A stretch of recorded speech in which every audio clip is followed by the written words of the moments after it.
শ্যামা দাস, আয় তো দেখি, বস তো দেখি এখানে। সেই কথাটা বুঝিয়ে দিব 5 মিনিটে, দেখে নে। জ্বর হয়েছে? মিথ্যে কথা, ওসব তোদের চালাকি। এই যে বাবা চেঁচাচ্ছিলি, শুনতে পাইনি? কালাকি মামার বেমো বদ্যে ডাকবি, ডাকিস না হয় বিকেলে, নয় আমি বাদলে দেব, বাঁচবে মামা কি খেলে। আজকে তোকে সেই কথাটা বোঝাবই বোঝাবো, না বুঝবি তো মগজে তোর গজাল মেরে গজাবো।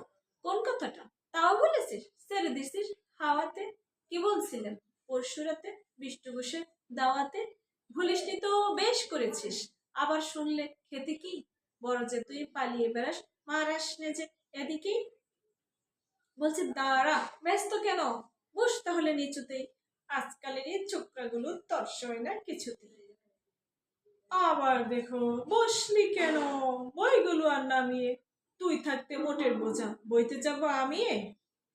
সাবধানে আন, ধরছি দাঁড়া। সে আমাকে এই ঘাওয়ালি, এই খেয়েছে কোন আক্কেলে সপ্তকুষ্ঠ নামালি। ঢের হয়েছে, আয় দেখে তুই, বস তো দেখি এদিকে। অরে গোপাল, গোটা কয়েক পান দিতে বল খিদিকে। বলছিলাম কি, বস্তুপিণ্ড সূক্ষ্ম হতে স্থূলেতে, অর্থাৎ কিনা লাগছে ঠেলা পঞ্চভূতের মূলেতে। গোড়ায় তবে দেখতে হবে থেকে আর কি করে রস জমে এই প্রপঞ্চময় বিশ্বতরু শিকরে। অর্থাৎ কিনা এই মনে কর রোদ পড়েছে ঘাসেতে, এই মনে কর চাঁদের আলো পড়লো তারই পাশেতে। আবার দেখো, এর মধ্যে হাই তুলবার মানে কি? আকাশ মানে তাকাশ খালি, যাচ্ছে কথা কানে কি? কি বললি তুই? এসব শুধু আবল তাবল বকুলি? বুঝতে হলে মগজ লাগে, বলেছিলাম তখনই।